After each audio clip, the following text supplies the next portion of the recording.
What's up, everybody? I'm Jason Visenberg. And I'm Michael Visenberg. Welcome to Viseland. This is our 40th episode. 40. Unreal. Crazy. So thank you all for listening to us from day one, or if you're just joining us now, thank you for hopping on board. It's been awesome, doing this podcast, getting to kind of, know some of you guys, talk some more basketball and everything. And I really wanted to start this week by also talking about something that we did last week. And we went over our all-star teams. Michael and I each drafted our respective teams, and we put a poll out to the people to let them have a voice in this situation. And I was winning this poll by a lot. This is a huge, and then obviously what happened was other votes started coming in at a higher rate than votes were coming in for me. And I unfortunately, the final tally looks like it's going to be about 70% of people were thinking Team Michael LeBron, with only about 30 people sticking with Team Jason Giannis. Jason, a 1-0 lead in the poll doesn't necessarily, that's not like an insurmountable lead, man. I had 100%. And when you're the person that voted for it, especially. I had 100%. Yeah. No, apparently positionless basketball is not ever really going to be a thing, but I took a shot. Hey, it's just not going to be a thing when you draft it. Okay, Jason? I'd love to have another formal. I got Jokic and Embiid, man. And then I who's the first person I drafted in the second round? Stephen Curry. Yeah. I have Kid Kyrie. My team was nice. I'm built around LeBron James. I'd like to think my team had a lot of inner spirit and fight that would come out in a situation, but obviously, thank you people for letting us know how you feel, and now I remember why I don't trust a lot of people. But it's cool. We had a lot of fun doing that draft, and it's just cool to kind of like put all these names together and think about what that could be like. Yes, but onto the topic of this week, and I actually wanted to bring something up. A person who I have never met, but was absolutely, I considered at least an influencer or somebody who, I just admired a great deal. Tom Konchalski. He was a renowned basketball scout, and it was announced last week that he was in hospice care. He passed away, I think just yesterday. And he is somebody who's just been around the game through generations of players at this point. One of the kind of, at least one of the most well-known scouts, absolutely one of the most well-respected. And as much as, I give all the credit in the world to the basketball players, and as would Mr. Konchalski, but it takes a village. And it's really a community, and he was a huge part of this community. And whenever I found out somebody knew Tom Konchalski or was close to Tom Konchalski, I would just be all ears. I'd want to know, what their experience was with him, and everything I ever heard was very positive. And he's like a myth of a human being. And what we wanted to do this week is delve into a bit of Mr. Konchalski's life, get you some research and resources to learn about this man, because I feel like that's the best way to spread his message, and then delve into something that I think Mr. Konchalski likely would have really appreciated. And I know that as a basketball scout, these are things that I love. And that's these stories of players that come from one place and are late risers, or just late blooming players who you get to see make this huge progression. So people with because when you think about LeBron James and you think about Kareem Abdul-Jabbar, these were guys who were top of their high school class throughout the entire time and have just been top players forever. And some players have different journeys, and we're going to go over some of the players that have different journeys. But yeah, first let's talk about Tom Konchalski. And a book that I highly recommend. It's not about Tom Konchalski. It's about the player that I'm wearing my shirt this week and my hoodie and everything. A player that Tom Konchalski was at least part of the story, and that was Michael Jordan. And there is a fantastic book called Michael Jordan: The Life by Roland Lazenby, and he goes into Michael Jordan's life with fantastic detail. And as somebody that has loved the NBA draft and like the process of basketball prospects, the part that I absolutely loved and the part that I think was passed throughout Michael Jordan history and like his story is when he gets to 5-star basketball camp. And 5-star basketball camp, for those that don't know, was a camp that was a number of top high school basketball prospects. And I just kind of reread some of the parts before this, but there was a fantastic story that involved Tom Konchalski and just, I think, pointed out to his incredible eye for talent. And it features Brendan Malone, who was a longtime NBA assistant coach, at times head coach, father of the Nuggets head coach, Michael Malone. And at the time, Brendan was an assistant coach for Syracuse University, and he had to go to some other event or do something where he wasn't. He was in a car accident and he had to leave the camp for a couple of days. Oh man, okay, yeah. So he had to leave for obviously a very important reason, and entrusted Tom Konchalski to. He gave him the picks that he had wanted, and he had won. It was really important at the time as an assistant coach for Syracuse to do well in this camp setting and just, kind of bolster his resume. And he told Tom to draft Greg Drilling, who was one of the highest ranked centers in the class, and Aubrey Sherrod, who was one of the highest ranked wings. And he had them the year before, and they won the camp championship. So Tom is prepared to do this, but then he sees somebody in the scrimmage, and he says, "You know what? Like, I think I think I have to take this guy." And so Tom goes, I think it's the next page. Sorry. I just want to get the story right. And so he says, oh, hold on. Oh, why did I do that? I apologize, but bear with me. It will pay off. So I said, I got number 1. And he said, "You got Drilling?" And I said, "Yes." And this is Tom Konchalski. And Brendan Malone is asking, "You got Aubrey Sherrod?" And I said, "No." And he said, "What do you mean?" Aubrey Sherrod was considered the number 1 shooting guard in the rising senior class at the time. And I said, "I took a kid from North Carolina." And Garfinkel laughed as he recalled the exchange. And Brendan says, "Who the hell is Mike Jordan?"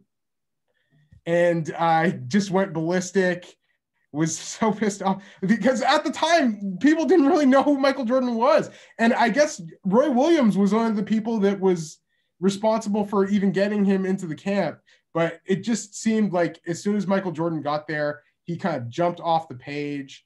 And Howard Garfinkel and Tom Konchalski just immediately, saw the talent that was there. Michael Jordan was a late bloomer. And when they talk about Michael Jordan getting cut from his varsity team and everything like that, at the time when he was cut, he was 5'10". By the time he got into his junior year, he had a growth spurt and was around 6'3" or 6'4". And let's just say it was a whole different situation. And when they talk about Leroy Smith also, Leroy Smith was 6'7". So the player that they cut Michael Jordan for, it was for obviously a different reason. Now we can act and wonder what the talent level was and everything there, and I'm sure it still was great, but you know, that height can make a definite difference, and it did for Michael Jordan. But I just thought that was a great story about Tom Konchalski, and also wanted to just read a bit about Tom Konchalski just in general. He spent 43 years evaluating college basketball prospects. The report that he wrote, it was called High School Basketball Insider Report, and he had started it with Howard Garfinkel. Eventually it became his own thing. He just would go to gyms constantly with a yellow notepad and a big pen, and he was just so entrenched in the basketball community. And the other thing was, it wasn't just about like, you know, top prospects. He was just trying to find these diamonds in the rough and finding these kids who could maybe play Division II schools, Division III, NAIA, junior college. He was just looking for, he had clients from all across the basketball landscape and respect throughout it as well. And also High School Basketball Insider, he did about 16 a year to about 200-ish college coaches subscribe to it, and he did it all by his typewriter. Yeah. And this was also a man who didn't have a car, didn't have an answering machine, I don't believe had email or computers. He lived in the time when he started the high school, like, you know, was in it with Howard Garfinkel in starting High School Basketball Insider Report. And yeah, he still was just would churn out these reports. And the other thing I always heard was like the language and everything as part of his reports. Like, he was really succinct, and, you know, just would say, like, you know, if a guy's good, he was excellent at turning a phrase. And I know one other phrase was he was 6'6". So he would, you know, people would kind of be like, well, what was your basketball history? And he would say, well, the most athletic thing I've ever done was jumping to a conclusion. So he was just so warm and wonderful to everybody. I know he was also very religious. The thing that I also found out is his brother, Steve Konchalski, coached at St. Francis Xavier in Canada for 46 years. And this was set to be his final year of coaching at St. Francis Xavier University. So yeah, like another Konchalski was deeply entrenched in basketball roots as well.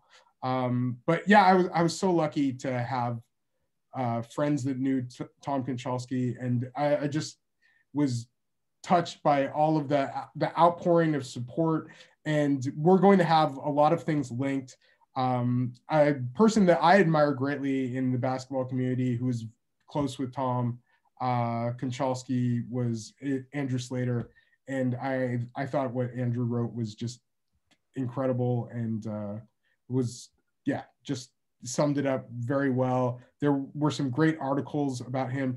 One of the first things that I saw about him was from Grantland, and we'll have a link to, they did a mini documentary just talking about everybody that had been in touch with Tom throughout the years.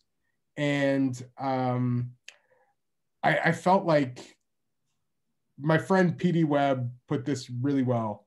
Tom Konchalski achieved the ultimate goal in basketball, leaving the game in a far better place than he found it, and positively altering the lives of untold number of young people during his stewardship. There's no higher glory. Rest in peace. And I thought that was just really well said.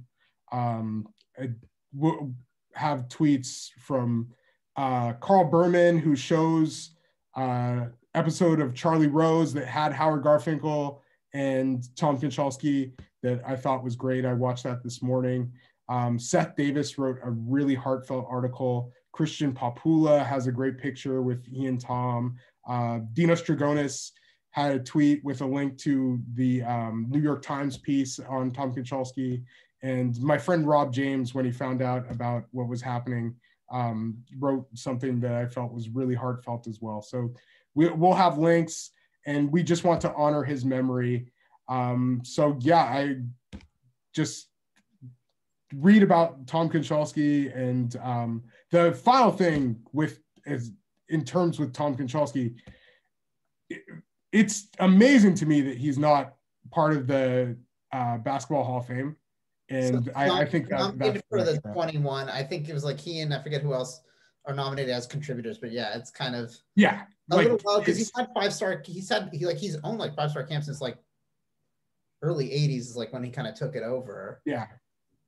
And everything. So he's touched like so many generations, because like you talk about Michael Jordan, but also it's funny, I was reading about him as well, and he liked Boston Market, the food place, a lot, and he remembers the first time that he had it was in 1994 going to scout Kobe in Philadelphia. So it's just like it's a thing, but he's touched like Michael Jordan, Kobe, LeBron, and all these guys. And I know Donovan Mitchell, and all the people that went to 5-star, like a lot of younger guys too. It's like everyone kind of had like some sort of interactive story with him, and like apparently like memory like a steel trap as well, regardless. That's the other amazing thing. He never forgot a name.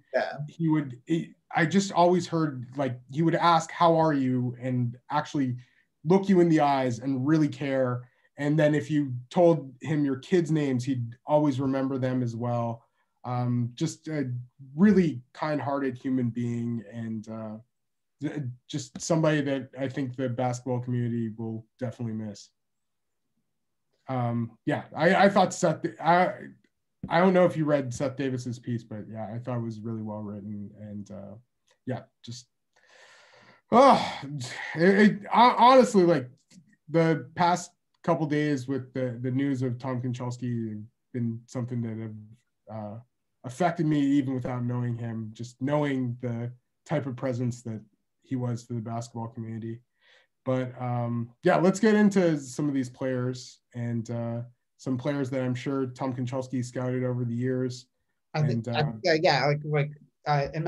in a few for sure, but definitely, like again, like this topic of these kind of like late bloomers, these like under the radar guys that eventually like a lot of them, like when you look at their stories, it's like there's kind of this circumstantial thing that maybe happens, or maybe they're just in a low exposure area. But yeah, it's pretty amazing, like the paths that some of these like super great NBA players have taken. Yeah, and we know there are like tons. We're highlighting a few here, but yeah, we think that these will be either players that or maybe even stories that but we just wanted to highlight a few of these guys. And what Jason mentioned about exposure is so key. And sometimes it's just knowing the right person or being in the right place at the right time.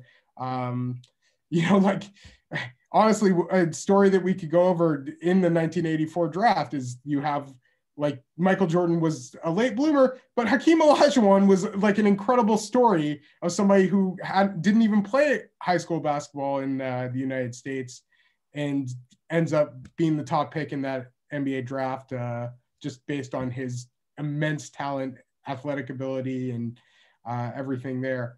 The first person that we wanted to mention is somebody that he also didn't play basketball in the domestic United States.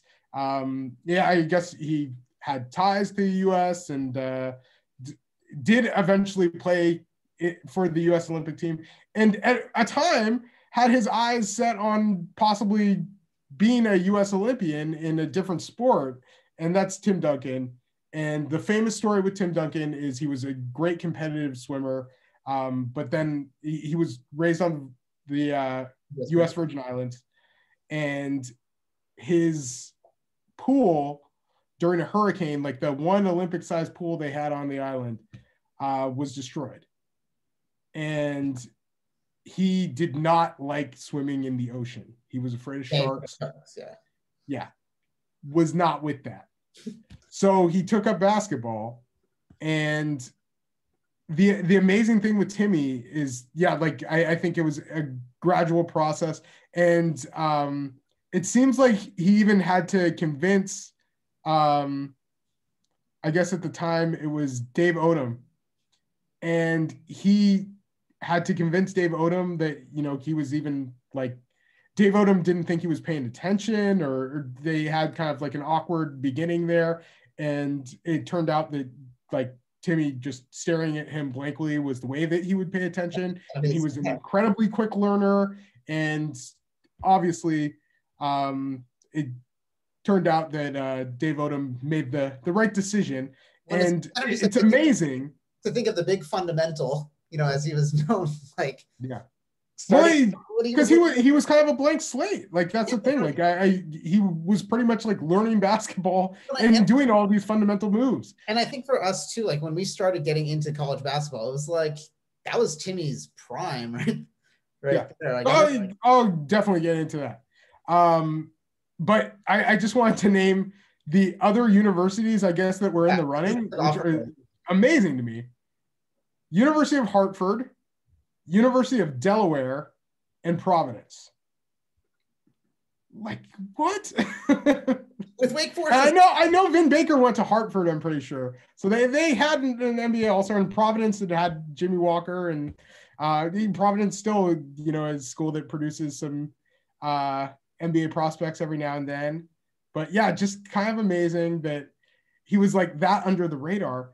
And not only that, but the other amazing thing is Timmy was just like, I think he was, 18 at the time he started college. Or no, so it was not, no, he was 17. Yeah, so Timmy was only 17 when he started at Wake Forest. His first game, 0 points. Did not score. By the end of his college career, he was the NCAA Player of the Year. But one thing I will say, I feel like immediately he, over time, was a really great player for Wake Forest during his freshman season. As early as his sophomore season, I'm pretty sure he would have been the first pick in the NBA draft. But he had made a promise to his mom. Yeah, he had made a promise to his mom to come back. Because I remember even like his wasn't it? Didn't he stay 4 years? He stayed 4 years. Yeah, because I remember like the junior year, it was like. Yeah, it was the '96 draft, which was a tremendously talented draft.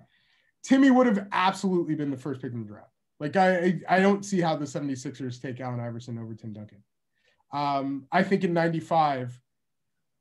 I know he and Joe Smith, like it was pretty close, and Joe Smith was great in the ACC as well.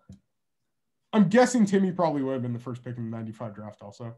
I think people just knew he was going to be great and saw the defensive potential, like this true center who everybody knows Tim Duncan is a power forward. He was a center also. Like he was one of those guys like somebody that we'll mention who could play pretty much any position. But yeah, obviously he's one of the greatest basketball players of all time. I would say one of like the greatest winners of the modern era of basketball, won 5 NBA championships, won 2 MVPs, made countless all NBA first teams, like made all NBA first team as a rookie. The guy was just tremendous. But yeah, he had a really unorthodox path to the United States to play basketball. And it's just kind of amazing because the other thing was, I guess when he was 16, he matched up against Alonzo Mourning and like held his own, which is just unreal. Like, because Alonzo Mourning would have been like, legit in the NBA, but in those pre-YouTube, like video days is like, because that was one of the things about Tim Duncan is like, well, we heard he held his own against Alonzo Mourning, and exactly, and that's the thing, and then you.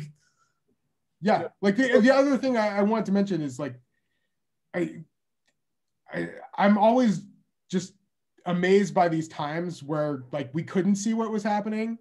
So I loved hearing about what was happening. And like, I think that's where people like Tom Konchalski and like all these other people just gave a glimpse at what was happening at these camps. And I guess that's how we can get into this next player, because he was somebody that almost had like a Michael Jordan-like story with the fact that he, blew up at a basketball camp and really raised his ranking. And that's Tracy McGrady. So also drafted in the 1997 draft. But he was really like a late bloomer. and I think had a late growth spurt. And the legend of Tracy McGrady is that he went to the ABCD camp, which was a big camp with top high school players run by Adidas. And it was Sonny Vaccaro was running it. And by the time he left that camp, he, I guess, was ranked like 175 in the nation or something like that, and had raised his way up to possibly being the top ranked player in that high school class. And he, I guess he and I think it was Tim Thomas. Yeah. Or no, Tim Thomas was the year before. But yeah, either way, he was one of the top ranked players in that 1997 high school class. And he, the legend I always remember hearing, like the big part of it was, and this is another article that we'll link from ESPN. There was a top ranked big man from out of New Jersey, and his name was James Felton. And I just wish that we could see this dunk that Tracy McGrady did. But the legend was that in the All-Star game at ABCD, he did this incredible dunk on James Felton. And there's a great article that I just found. It was called The Wrong Side of Great. And it was about the, different paths of James Felton and Tracy McGrady. But yeah, what we know is that Tracy McGrady was eventually drafted by the Toronto Raptors. He was the 9th pick in the NBA draft. He went to Mount Zion High School in North Carolina. He is from Florida originally. What I think the rumor was, so he was really interested in going to University of Kentucky. And the rumor was, when Rick Pitino took the Celtics job in 1997,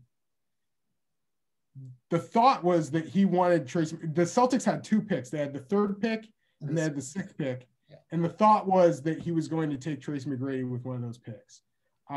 He did not. He took Chauncey Billups at 3 and his own Kentucky Wildcat, Ron Mercer, at 6. Chauncey, I think, is, if he's not already in the Hall of Fame, well on to out there, but yeah, he should be. Ron Mercer did not turn out to be Tracy McGrady. He was really he was one of those guys who was just always great throughout high school and one of the big Oak Hill guys. But yeah, I guess the rest with Tracy McGrady is history. And yeah, so he just had this like monumental rise right before his senior year. Well, just one camp kind of turning it around. Actually, so Tom Konchalski, this was a quote of his at that time, is McGrady came out of nowhere. There hasn't been anyone like that since Michael Jordan in 80 when he came to 5-star and bowled people over. Like, it just, because basically Tracy McGrady went to this camp and it was like, okay, he's all right. And then by the time he left the camp, people were like, oh, he should not be going to college. Like, NBA is like a possibility. It's like, yeah.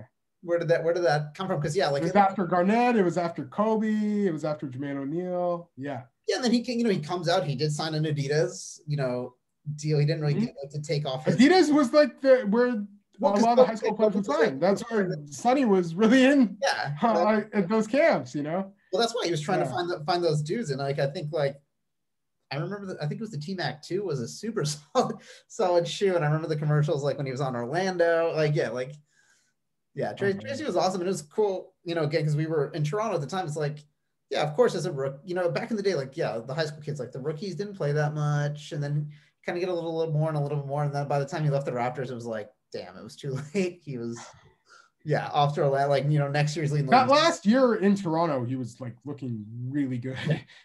He and Vince, and they really got along.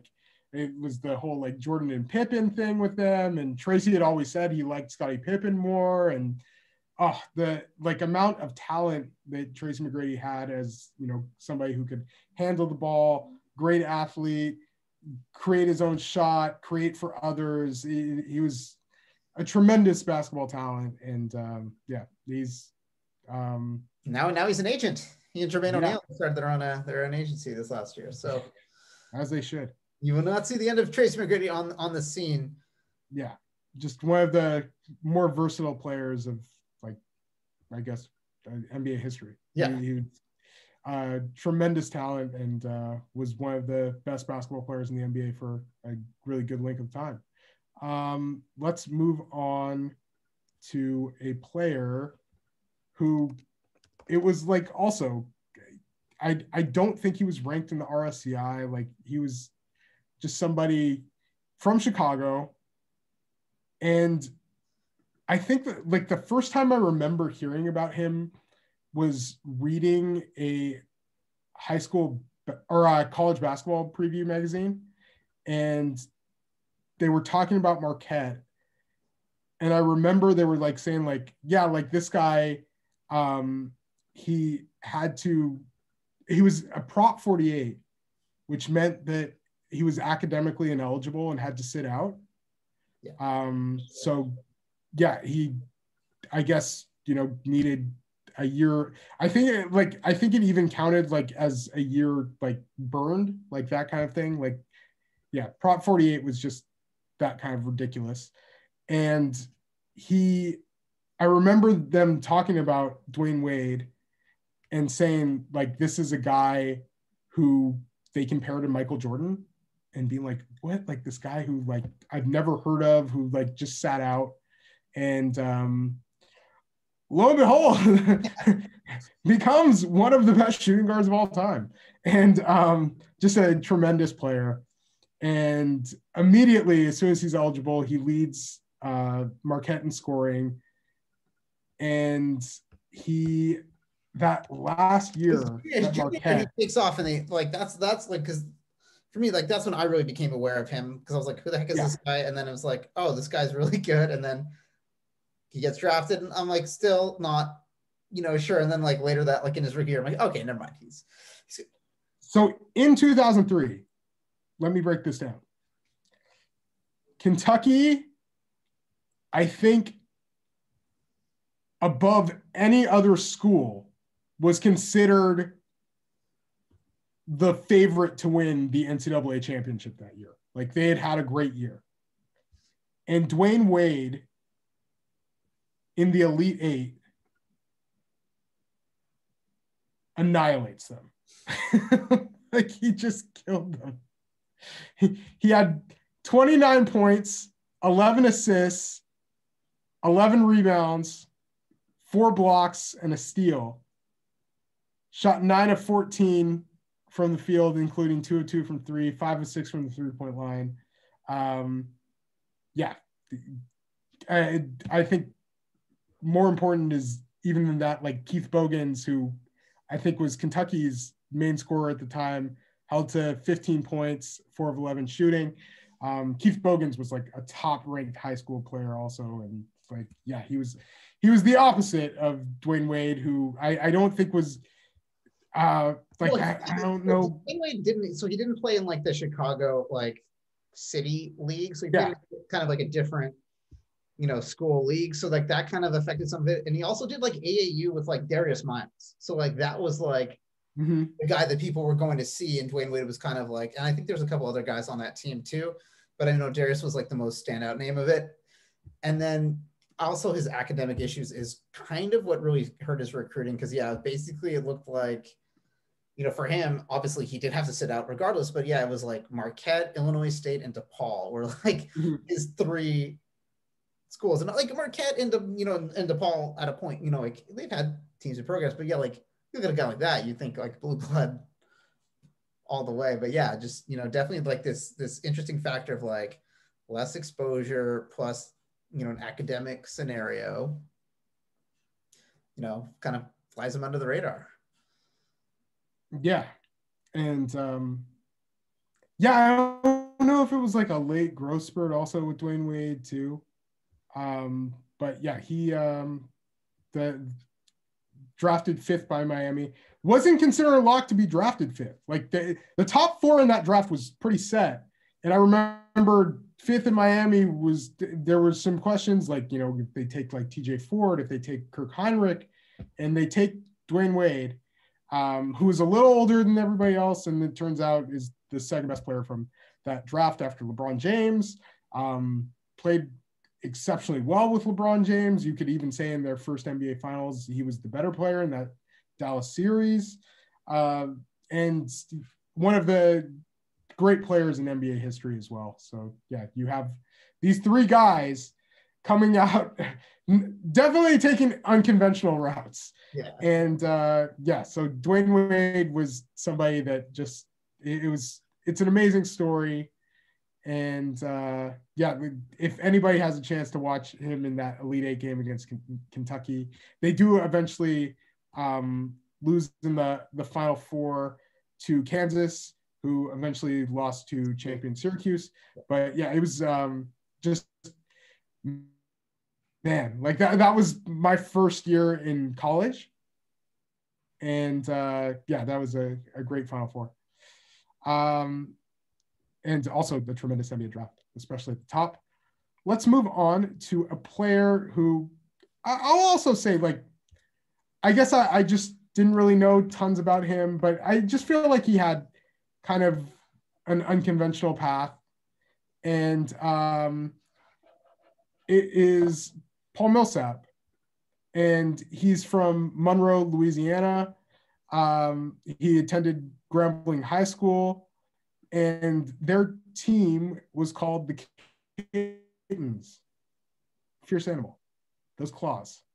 But well, the thing I guess he was a football player, and then when he went to his high school, they didn't have enough players to field a football team, so he had to do something else. Mm-hmm. And I mean, you look at his frame, you're like, he looks like he could be Antonio. I think he absolutely would have been a great football player as well. He was actually fourth team parade All-American as a senior. Yeah, they had him number one, like he was 115th in the 2003 class. But again, like at that time, you're thinking names like LeBron James, like, you know, he was definitely nowhere in any of those, you know, those radars. Like I definitely didn't hear about him until really his last year at Louisiana Tech. I'd heard about him the year before, but yeah, like I think as soon as he gets to Louisiana Tech, like he's always amongst the nation's top rebounders. So you're like, oh my God, like this guy is just killing it at Louisiana Tech. And as we know, Louisiana Tech has another famous alumnus. Who was actually pretty good rebounding. What? He was actually not bad at rebounding either. Yeah. It was pretty good. Karl Malone. Yeah. And the amazing thing is that he gets drafted to a team that had a point guard who was drafted the year before, much like Karl Malone. So it was the Darren Williams and Paul Millsap show. The thing I hear about Paul Millsap, just in terms of, you know, it's a smaller school, the pre-draft process was where I heard he did not look great. Like that was the other surprising thing. Like he was definitely on the draft radar. And I think his stock was like high enough where he was even like a first round possibility. I at least think. 2006 draft was a weird draft. Like that's a very weird draft. It was a draft that it was the first draft where they eliminated prep to pro. So the year before 2005, you had a bunch, and then 2006, the age limit is instituted, and so it was pretty wide open, and a lot of teams made a mistake, and Paul Millsap ends up being one of the best players out of the draft. I think in a redraft maybe goes like third or fourth. You could even argue, I don't know, arguing second over LaMarcus and Kyle Lowry is pretty tough, but he four-time All-Star, been on a number of really good teams and has just played this tremendous role for many years. So yeah, he was on the Jazz, then he was on the Hawks, part of a 60-win team with the Hawks, and has been a really great player for the Nuggets, and got paid big time bank and re-signed with the Nuggets, and still plays a really solid role for them. So yeah, and he is now 36 years old. Yeah, because 2003 high school class. Yeah. But no, he's definitely one of those. He's turning 36 tomorrow. Yeah, still contributing like at a good level on a playoff team. But the next guy that definitely came out of nowhere is going to be Russell Westbrook. I don't know if Russ came out of nowhere. In a way though, like obviously he's at UCLA, but I mean, his freshman year at UCLA, he backs up Darren Collison. He's getting 3 points a game. It's kind of like energy guy. Well, let's talk about the fact that when he was entering high school, he was 5'8" and 140 pounds. Yeah, like just crazy. And I also remember about he and Darren Collison, you're absolutely right there. Yeah, so next year Darren Collison gets hurt, Russell kind of takes over that starting point guard, never looks back. I had the unfortunate pleasure of being at a Oregon UCLA game at UCLA that year where Kevin Love was a freshman, and then Russell Westbrook just destroyed like our hopes and dreams, basically. Yeah, it was pretty unfiltered and brutal, but yeah, like he was. I mean, for him to go like off the bench to kind of this NBA like lottery and to be where he is today. Cause he definitely didn't start varsity, I guess, until his junior year of high school. He got a few offers before his senior year, but again, like not a ton. Yeah. Well, Russ plays like a very limited amount at UCLA, but in high school, I think was kind of a late bloomer, and he was ranked 66 nationally, I guess, by Scout. Did eventually blow up and obviously earns a UCLA offer and has a really great senior year and obviously grew to be 6'3". So at the time, like, I think even during his freshman season, like he had flashes and the athleticism stood out. He just didn't play very much. As an energy guy, like he shows flash, but it's like, okay, that's not going to necessarily translate to lottery. I want to mention just a couple of renowned talent evaluators who were, I guess, early in on Russell Westbrook. One is Frank Burleson, and I always remember Frank runs a recruiting service, and he's just been a huge part of basketball and doing similar things to what Tom Konchalski was doing, except more focused on the West Coast, but like nationally, and goes to tons of events as well. But Russell Westbrook actually is one of his endorsements on his website. And I just want to read what Russ says about Frank. He says, Frank Burleson has always been a proponent of my talent and even more so of my potential far before it was evident to most. Even as a smaller, determined player who was being overlooked by most high major colleges and national scouting services, Frank always served as a friendly voice who got me into the door to most events and to help me prove my talents. And I just always thought that was really cool. And another thing is I forget the exact coach. I think it was Billy Kennedy, but somebody was saying, I think he was coaching Texas A&M or whatever had happened, and they played UCLA, and Russ wasn't even on the scouting report. And this was during Russ's sophomore year. And he runs into Larry Brown, and Larry Brown says, I really like the Westbrook kid. And if I had the number one pick in the draft, I think I'd take him. And this was when number one pick was pretty much exclusively between either Derrick Rose or Michael Beasley, with Derrick Rose obviously being the favorite. And Derrick Rose and Russell even play each other in the NCAA Final Four. UCLA was my favorite to win that year, by the way. And Memphis ends up beating them. They both have fantastic games. Russ going 4-2 at the time Seattle was not like, an out of this world surprise or anything, but I would say a bit of a surprise. Didn't Memphis draft him? Wasn't he traded for OJ Mayo on draft day? No. No. OJ Mayo was traded for Kevin Love. Yeah, sorry. Yeah. But yeah, so they take him at 4th, and yeah, obviously it was a fantastic pick, and we know that they drafted 3 MVPs in a row, with taking James Harden at 3 the next year after he somehow slips. I will say things didn't work out well for Seattle, but they worked out very well for Oklahoma City. They did indeed. That's that for Seattle like that. That's never got that shit, but they had some great years. Yeah. But yeah, I Russell Westbrook, another guy who just I think it was a build up through high school to eventually kind of blowing up there, and then obviously like blowing up during his sophomore year at UCLA and making an immediate impact in the NBA to eventually averaging a triple-double for 3 straight seasons, which is unheard of. And he is a special player, and I think one of the better players to have never won an NBA championship at this point.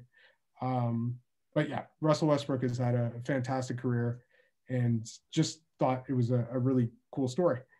And the next player is somebody who I think there just is always discussion about just how good he was as a high school prospect. And the thing I had heard was that he at least got an invite.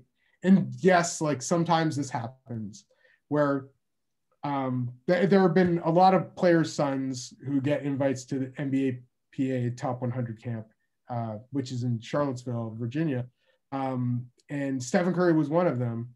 And from what I heard, at least of people that remember seeing him there, like he could stroke, but he was really skinny. Like he wasn't the same player. Pounds. I think I was. He wasn't the same player that he ended up becoming, and I understand that. So yeah, he gets, I guess, severely under recruited. Yeah, he was a 245th ranked player in his high school class, and then he gets he wants to play for his dad's alma mater, and his mom also played volleyball there as well. Virginia Tech, yes. And when you see this man on ESPN, Seth Greenberg, the then coach at the time, you know why he's on ESPN and not still coaching at Virginia Tech, because he basically says to this kid, hey, you could be a walk-on. Yeah. And he claims that he offered him a scholarship too. He'll throw that one out there every now and then. But yeah, whatever it was, the deal wasn't looking good enough to go to Virginia Tech over playing for Bob McKillop and Davidson. And he goes to Davidson, and I think when I was looking at possibly adding Paul George to our list, Jason, but I decided against it. But when I was reading about Paul George, it said that he was offered some bigger schools, but decided to go to Fresno State for playing time. And Stephen goes to Davidson knowing that he would get the ball and get playing time. Doesn't really start off there as like their point guard, but yeah, he immediately comes into college and averages 21 points per game. Pretty good. Like Davidson, obviously not being in the hugest conference at the time. They were Southern Conference. And getting excitement about them in the tournament, because they were definitely a team that a lot of people started putting in their brackets. Well, I think sophomore year was the year where he went crazy. Yeah. And beat Kansas and that whole deal. So by his sophomore year, he's a March Madness hero. They lose to Kansas. Yeah, damn. It was whatever it was. It was he just had this amazing NCAA tournament run. And the next year they don't make the NCAA tournament, but I believe Steph led the nation in scoring and was just this guy with unbelievable range, making difficult movement shots, and being, of course, the insane relocator that he is known to be, to the point where he eventually changes the game of basketball. Yeah, I know. I was gonna say single-handedly so much has changed a lot because of him. I mean, you don't really have logo Lillard without Steph. Yeah, no. Yeah, he's the best shooter in NBA history, Stephen Curry, and it's still. I know there are like extenuating circumstances, and I'm sure, like Michael Jordan, like I said at the beginning, you can't put that all on his coach, and he wasn't the same player that he ended up becoming. But like, come on, man. Like, I know, just because he's a little skinny. He comes from like an amazing family. Like, it's so hard for me to believe. And then, like, I'm guessing Seth, like a lot of the same stuff, and they don't get Seth Curry either. Seth Curry goes to Liberty. No, you think, I know that's my thing, because and then he ends up at Duke, but it's like you think you learned the lesson the first time. Like, Steph's already doing it. Like, I would just start offering. On speculation. I mean, like, oh my God, the fact that he wasn't already pressuring the women's coach to offer Sedell. Sedell's a volleyball player, but still. There's always that video I love of her ripping the basketball away from Stephen. When Sedell was playing for Toronto. But that's the other thing that goes into Stephen too. It's like he was like literally beating guys like NBA guys at horse when he was like a like a teenager. Like, you don't think like you'd be like, maybe I can have you. You have 13 scholarships. Like, you're gonna get so crazy. Yeah, it's like crazy. Yeah, but maybe Stephen Curry. I don't know. Yeah, that's I think he's an all-timer. I forget what player they're referring to, but his former Oregon coach Markelle Fultz. Just a devastating mistake. Funga on USC, Markelle Fultz was calling the game, and they asked him like, "Oh, how can you let a player like that leave the state of Oregon?" He goes, "Well, that's why I'm up here in the booth right now." It's like these are like Steph's one of those players that like, I can't look at you in the face if you like had this golden opportunity and let it walk away. Well, Seth Greenberg seems to keep his. I get to see him all the time on ESPN, but I mean, that's their problem, not as much ours. Yeah. The next player is someone I'm listening to the show, huge fan of. Yeah. Jimmy Butler, and that's like he's got a super interesting route to even just getting to like out of high school. Like basically he was kicked out of his house at the age of 13. Yes. Because his mom just said, "I don't like looking at you." Unreal. And he was just kind of let on his way to like couch surf and kind of do what he could to kind of get by. And it's really not until later he kind of finds a family that kind of takes him in. But yeah, he's just someone, no AAU. I don't think he was, again, like playing in like the strongest, or like most covered league. Mm-hmm. And everything like that. It's just, he's someone that has no offers coming out of high school, goes to junior college. He's like the 127th ranked like junior college player or something crazy. Mm-hmm. And then you look at him today, he took a team to the finals. Yeah. Well, yeah, he went to Tyler Junior College, and at the time Marquette was a school that was doing some great things, getting junior college players. Like Buzz Williams was just kind of like killing the JUCO circuit, and that was how they got Jay Crowder. I believe that was how they got Darius Johnson-Odom as well. But either way, I mean, even just Jimmy J. Crowder's two pretty good. For sure. Names to hang on your resume. Yeah, it's just like one of those things. There's like, definitely. I doubt any of his coaches were telling him he's going to make the NBA cut. Like, it's like that kind of thing where, he just wasn't getting. Yeah. Oh yeah. And so like such a long shot. Even entering the NBA draft, it was no guarantee he was going to be a first round pick. But you heard the story, and he was, I think, somebody that like the draft community really liked. Like they loved the story. They loved what he did at Marquette. And, you saw talent there. His rookie year, he doesn't have like a huge season or anything like that. Like, he was pretty much like somebody that was drafted 30th pick in the NBA draft. And then he comes back that next year and is playing rotation minutes. And then he, like, I think, yeah, his fourth year, he was an NBA All-Star and has made the NBA All-Star team many more times since then. We know that he's had drama and everything like that. It turns out that I think most people realize he's usually been right. Yeah, he's right with him. He knows what he's talking about.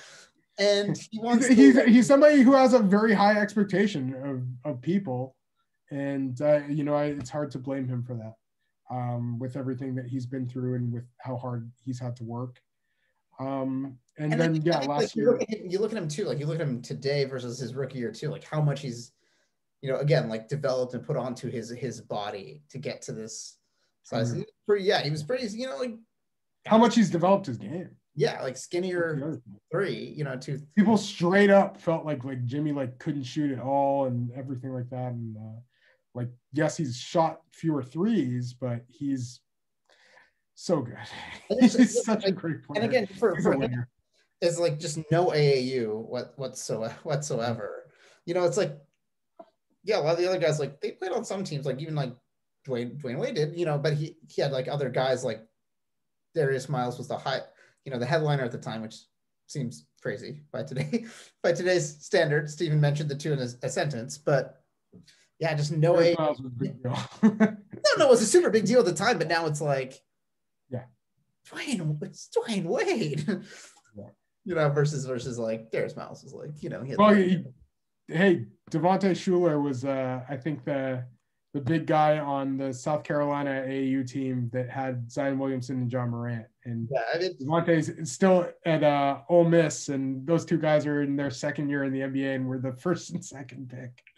But Jimmy, again, he's just proof that like, junior college, junior college route can super work. Like if you are dedicated and want to do it, like you can make it happen. And again, like he's not a junior, like, because there's the two routes of junior college. Obviously, it's like academically you can't make it to like a 4-year, or just like him, like you have nowhere else to go. Like this is the only place you can go to try to get that exposure to get to Marquette or wherever you want to go at the D1 level. Mm-hmm. So huge. And like, yeah, Jimmy. How great was Jimmy in the finals? Yeah, he was fantastic. He played his heart out. And Miami was such a fun team, and hoping that they get it together this year and just been a little not as at least get a chance to show what they can do in the playoffs.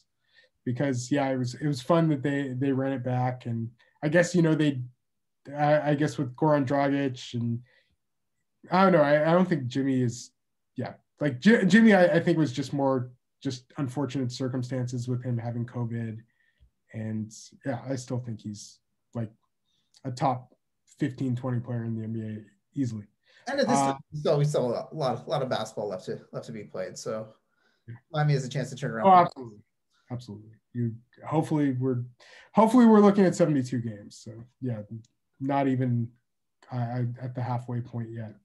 The next player is like, I think you think of like late risers that eventually become like these top players in their high school class.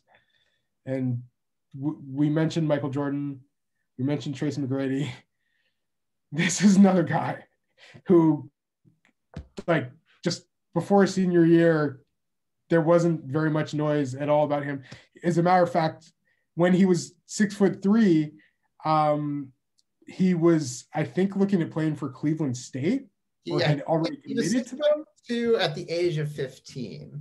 Yeah, he is definitely not 6'2". Yeah. Today. So he had this. We're talking Anthony Davis.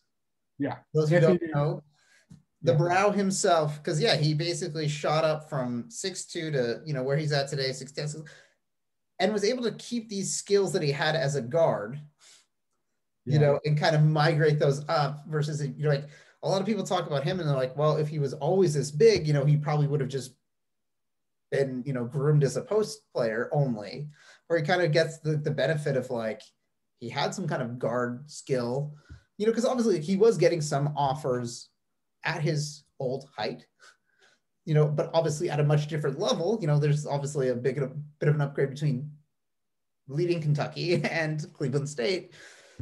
But yeah, he's super lucky with this kind of growth spurt. He also kind of went to like an off the radar charter school, charter. Yeah, that wasn't playing in like the bigger higher major leagues. So like that. The senior year they played a lot of top teams just because he was on the team. and I don't think they had a good record, which isn't reflective of him. There's a lot more going on, but I think they were around 500. But yeah, he was just that unbelievable of a player.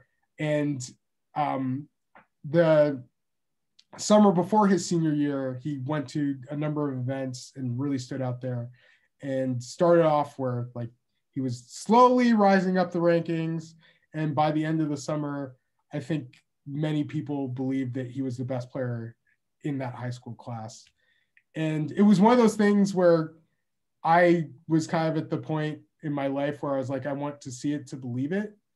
And unfortunately, I actually wrote about the Nike Global Challenge that he was at, but like I had streamed like limited amounts of it and just pretty much like wrote stats and like, just said, I heard like Anthony Davis looked good.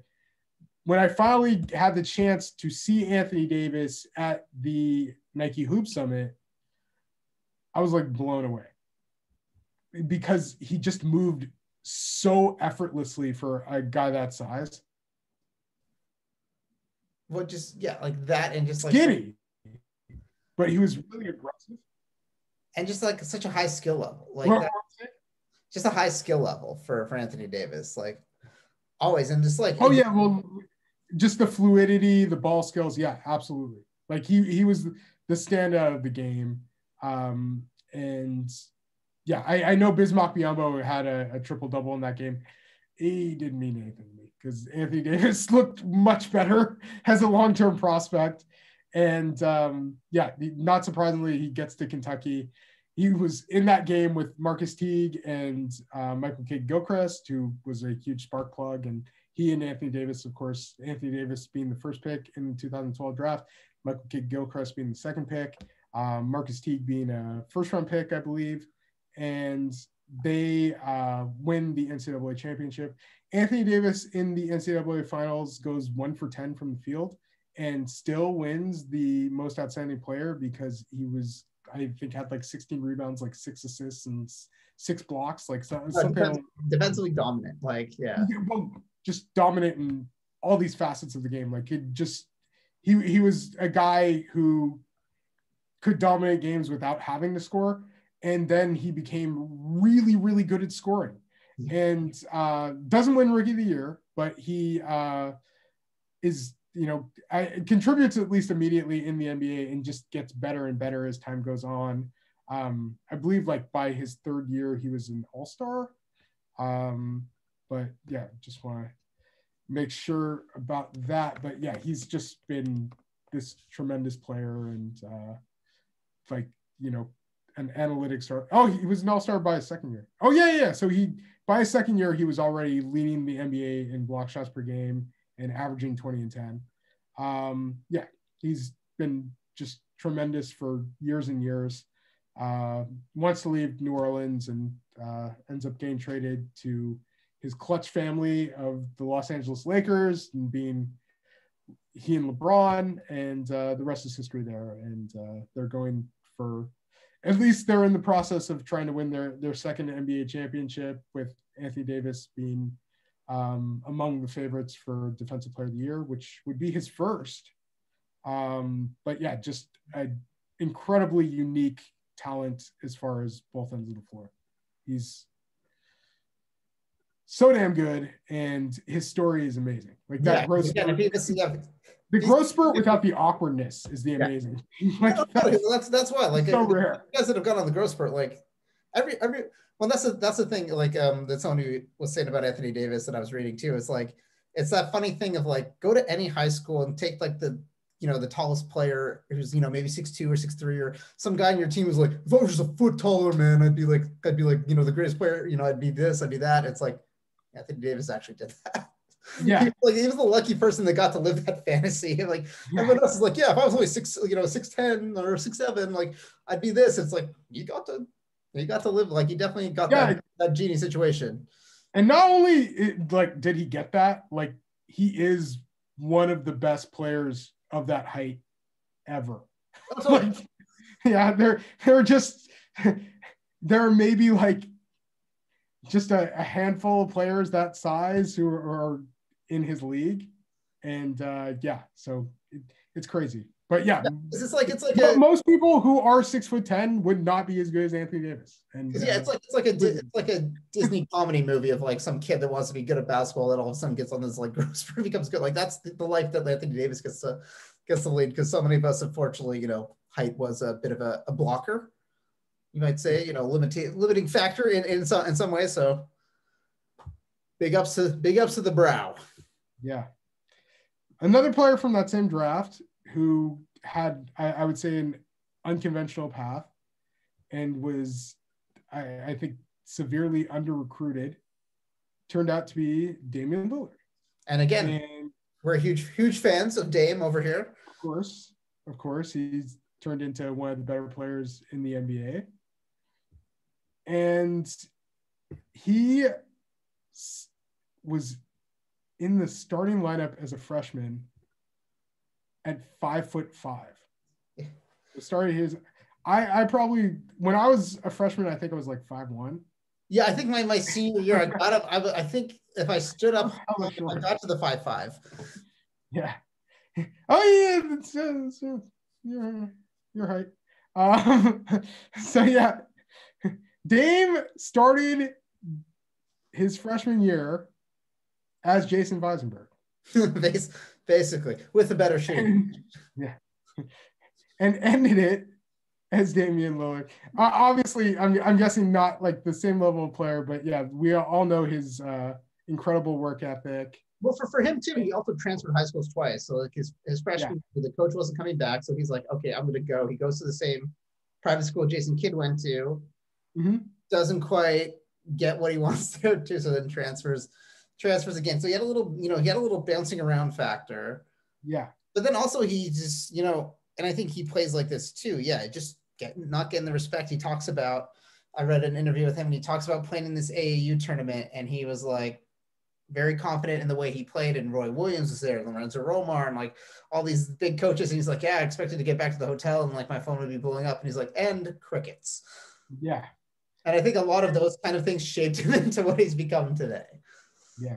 And I a story I actually heard was, or at least somebody who I think was one of the early people to like Damian Lillard also was Frank Burleson.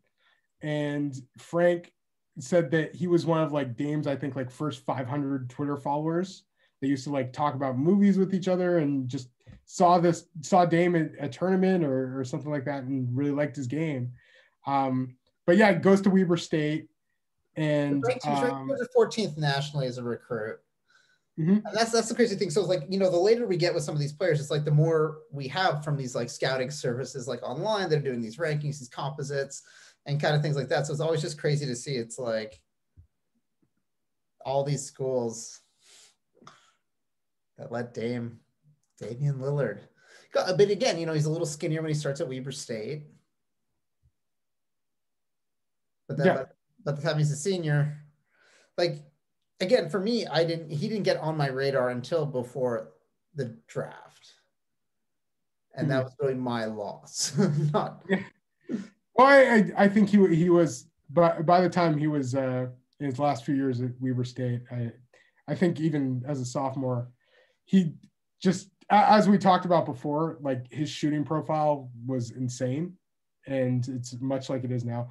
But not only that, like he's just the strength and quickness to get to the basket. He was truly like a 3-level threat, and I think it's just worked on that more and more, and was the rookie of the year in the 2012-13 season. And he has won a number of accomplishments since then. All-NBA first team last year, has been an all-star 5 times, soon to be 6. And it should be 8. But he also hit some of the coldest game winners of all time, like period. Not just as a through my Lillard time, and it's a thing. It's real because he is an absolutely elite shooter and clutch finisher. Is somebody who the Blazers time and time again rely on for huge offensive contributions. One of the better players in the NBA right now. And somebody who, again, like had this unconventional path and I guess was seen by some of the right people to get to Weber State, and one of the great small school players in the NBA over the last little while, along with CJ McCollum too. Yeah, it's funny. The Blazers had these back-to-back picks of like guys that went to the smaller schools, and I mean, like if you look at CJ McCollum as well, like I think his freshman year of high school, he looks like he's about 4'5". When you see the pictures of him, like he looks like a 12-year-old. Yeah, out there, but it's like again, he's obviously done a lot. Luckily, getting some growth, but then again, it's like putting onto his body as well. Like he's, especially this year, he came in like looking like a tank.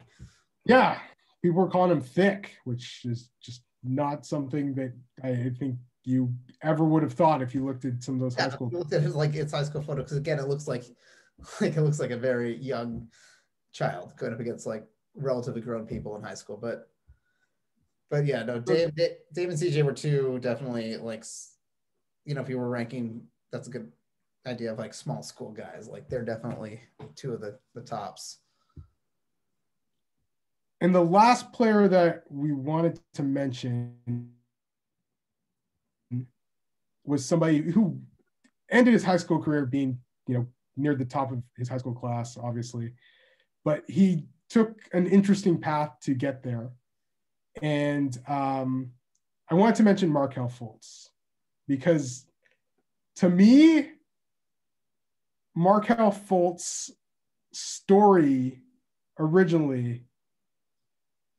like almost sounded like Michael Jordan's. It's not crazy. Like playing on JV as a sophomore, like starts off high school shorter and, playing for this prestigious program in DeMatha Catholic. And he doesn't make the varsity team as a sophomore. Because they didn't like the way he ran. They called him Bambi because his gait was kind of awkward. Like, just the way he kind of like. He fixed that. Bounces, yeah. Because one thing about Markelle Fultz is he can really move. But yeah, as a junior, I just remember hearing about him and hearing there being more offers and Kentucky got in eventually and everything like that. And then I had a chance to see him going into his senior year at Adidas Nations and thought he looked like one of the better players there. Played on a team with Dennis Smith Jr. before he unfortunately went down with an ACL tear. But yeah, Markelle, I felt was the second most interesting player on that team.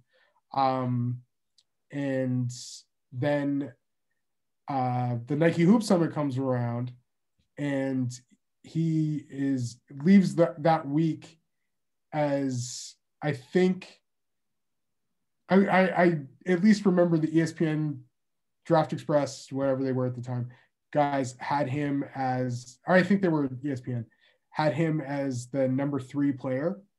I think it was behind Harry Giles and Josh Jackson.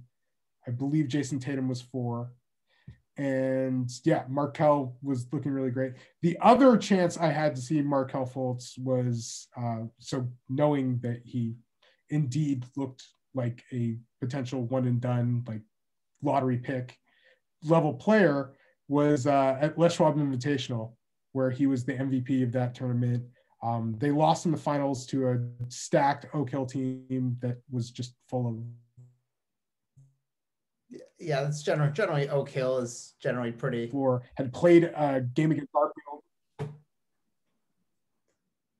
Oh, sorry. I think we're having a little pause here regarding Markelle Fultz, but yeah,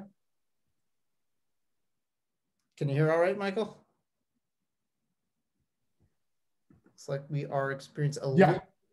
Okay. Yeah. Yeah, it looks like just a little choppy at this end. Yeah, I can hear you. Sorry, just a little choppy on my end there. But yeah, Markelle, like, I mean, also, I think you Dub also, you know, he liked them because they were the team that went to go see him when he was on JV. Yeah. Lorenzo Romar went to see him when he was in JV. Rafael Chilius as well. And yeah, they both were. Yeah. So while he was being offered by all these blue bloods, he went with the school that was, I think, the first to offer him in UW. And turned out it was going to be Lorenzo Romar's last year there. But he, nonetheless, while Washington as a team had a relatively rough year, they had this player who was an absolute standout amongst college basketball and among this like really deep class as well. So I remember at Adidas Nations, there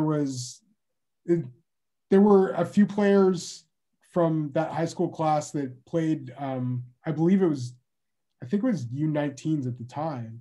And it was Harry Giles, Josh Jackson, and Jason Tatum were at least three of them. And they were considered, I think, three of the top guys there. And then you maybe had Dennis Smith. And then Markelle, I think, was in the group, like at least around there. But by the time it got to Hoop Summit, Markelle was considered one of the better players there. And then he played in the U18s that summer before he went to Washington. And he and Michael Porter Jr. both looked fantastic. And then Markelle Fultz in this stacked class with, you know, all of these stud prospects, as we told you Danny Ainge felt that class had. Markelle Fultz looked like the number one guy. And he ended up going number one in the draft. And, you know, it doesn't seem like he'll be the best player from that draft. Like, I think early results looking like Jason Tatum, Donovan Mitchell, De'Aaron Fox, and Bam Adebayo. A lot of great players. But Markelle is still really good. And I just always thought that it was just such an interesting story of how, you know, you had this guy who was playing JV as a sophomore, and then by the end of everything, looked like the first pick in the NBA draft, had this like tremendous pull-up game, creative finisher, obviously not like the Michael Jordan level like athlete, but certainly like had some qualities. Like his ability to get to the basket was always pretty amazing, had this great first step. And you thought the shooting was part of the deal as well, and we all know that the shoulder issues. Yeah, I think the yips, his free throw percentage indicators weren't amazing, stuff like that.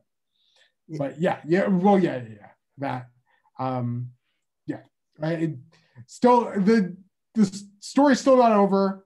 He's signed a contract with Orlando. He was contributing a great deal to Orlando, and I still think he's at least. I think he's got a good chance to still have, you know, a pretty salvageable, you know, career. But unfortunately, obviously, will never be the best player in that draft. Like, live up to that. But I mean, again, it's still pretty awesome to go from like unheralded JV prospect to, you know, 2 years later being the number one guy. Because usually, so many times, I feel like the number one guy is number one from day one until the last day. So it's pretty cool when someone can kind of like work their way up and in.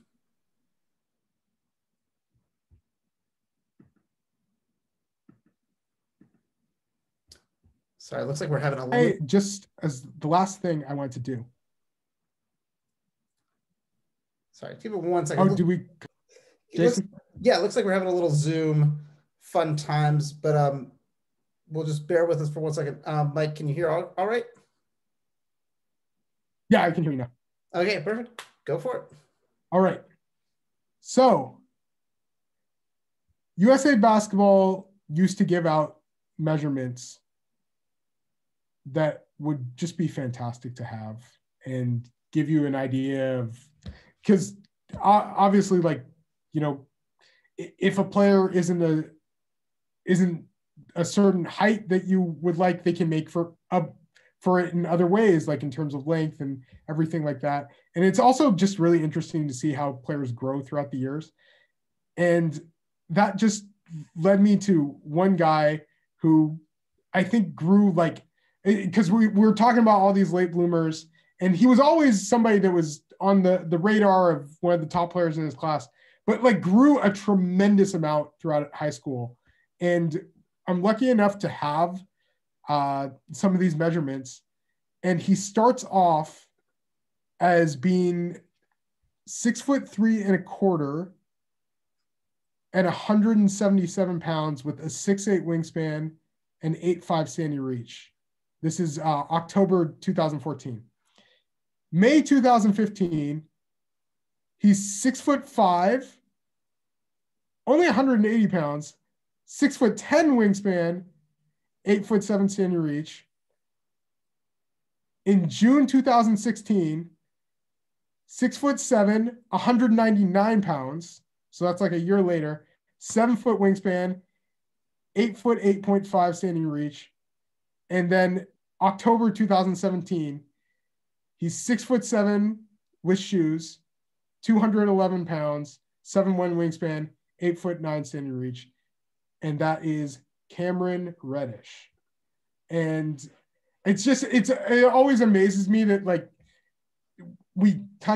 it seems like a lot of people use the last measurement that, like, they have, and like the last one they get, but players do grow and things happen throughout the years. And like I think it took like Cameron Reddish a while to get to the top of his class, but eventually, you know, by the end, he had that growth spurt and went from being one of the top players in the class to like a top like 3 to 5 player in that class, and eventually the 10th pick in the NBA draft. So yeah, it's just it always amazes me. I wish USA would bring back these measurements so we would have like this nice timeline to see how players grow throughout the year. But yeah, either way, it's always great.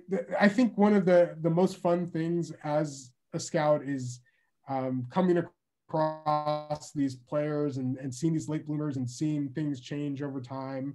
That it's just constantly changing and constantly evolving. So yeah, want to again give all the condolences to the family, friends, and anybody that knew Tom Konchalski. The basketball community is a better place for having him be a part of it. And we hope that you enjoyed learning about some of these players that were had unconventional paths, and we'll say unconventional paths to greatness with many of them. No, I mean, I think with all of them, I think they've all been, you know, great in some facet of the game. And it's just like, yeah, there's so many different paths to the NBA. It's pretty always awesome just to kind of hear these stories, because it is, you know, inspirational for a lot of, you know, younger players. If you think of like, you know, Damian Lillard, even like those kind of paths to the NBA. So it's, you know, if you love the game, work at it, and it will give back to you as well. That's the hope. Hey, it gives back in whatever way it can. So, you know, you get what you give. And then, Mikey, what else is going on? I know the G League bubble is starting up. Yeah, so the G League Ignite has their first game tomorrow against Santa Cruz Warriors. It's at 11 a.m. Eastern Standard Time, 8 a.m. Pacific Standard Time on ESPN2. And I just recently wrote an actual article, which I hadn't done in a while. And it is on, I had a chance to watch the G League Ignite scrimmages from December 15th and December 17th to 2020. I got a ton out of it and did a roundtable with 2 other contributors to Perspective Insight, Andrew Slater, who I'd mentioned earlier, scout I greatly admire, and Tyler Glazier, who's worked incredibly hard and has so much great work on Perspective Insight as well. So yeah, definitely check it out. We'll have that in the description as well. Just a good preview to see what happens tomorrow. But I know NBA draft fans are ecstatic to finally see some live games. Yeah, get to see these games for the kids. The plan is for G League Ignite to play 15 games. You have players like Jonathan Kuminga, Jalen Green, Isaiah Todd, and Dacian Nix. I don't believe Kai Soto is going to be playing. I think he's playing for the Philippines in the Asia Cup, and it's going to be tough for him to get to the G League bubble. But the other contributing players on the team, you have Bobby Brown, Jarrett Jack, Amir Johnson, Dante Hall. They just signed Jesse Govan as well. So they got like a mix of like interesting mix of like some veteran guys. Yeah, absolutely. And I think you knew that when they signed the 4 players or 5 players that they did, it was going to be tough for them all to play together. Yeah. And as we saw in scrimmages, that was the case when they were all 5 on the court at the same time. So yeah, it's great to break it up and have those guys starting. I'm thinking that they're probably going to start 3 of the G League veterans with Jalen Green and Jonathan Kuminga. Jalen Green and Jonathan Kuminga are 2 players who are likely lottery picks and possibly even top 5 picks. And they, I think, just have athletic ability and things that can make them already impact players at the G League level. So it's going to be really interesting. The surprising thing from the first scrimmage, because I heard the scrimmage scores, you didn't think it was close. The first scrimmage was really close. Like, I felt like they kind of phoned it in at the end and like didn't really like try their best to win, which is understandable because I think a lot of this is going to be a development situation, which I think is great.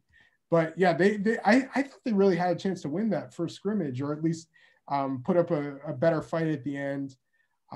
But yeah, I'm guessing they're going to lose a majority of their games, but they could make things interesting. And I think the prospects make it really interesting. So if you are into NBA draft prospects or want to see a couple exciting players who will be in the NBA next year, or maybe even 3 or 4, watch the G League Ignite scrimmages and check out the G League bubble. Well, it's a real like the Ignite team's a real like proof of concept too. Like if this does work out for these guys, you might see more guys taking that pathway. So definitely something to be keep in mind for future drafts as well. Absolutely. So definitely check out the G League bubble, because again, there some guys like that, and also G League's always fun just to see some random college guys that you used to like that you're like, oh, they still play, or. Yeah. Not to mention some guys who are getting sent down from the NBA who have a chance to eventually get some rotation minutes in the next little while also. Yeah, no, definitely. It's always been just a great chance for some guys to get that chance to play and get the ball in their hands and get to grow within their system. But yeah, let us, are there any guys that you're excited for in the G League bubble, or, also just, based on the stories we told, are there any stories that you think are like super interesting of like players that you feel like had, that interesting path to the league that have been, kind of sleeper guys, late bloomers? Definitely let us know. We always love to kind of like hear your passion as well for the game and like what these players mean to you. So definitely drop it in the comments. If you want, you can also tweet at us at Viseland, or you can email us at viselandpod@gmail.com. And if you'd like to follow me individually, I am on everything social media at Jay Visenberg. If you want to follow Michael, he is at NBA Draft Mikey V on Twitter. Any final thoughts, Mikey? No, I think summed up very well. Thank you once again for stopping by. Appreciate anybody that likes 40 episodes, comments. 40 episode celebration, everybody. So thank you. Yeah. Like, comment, share, and we hope to, bring another 40 to you as well as soon as we can. So we will catch you all next week. Have a good week, everybody.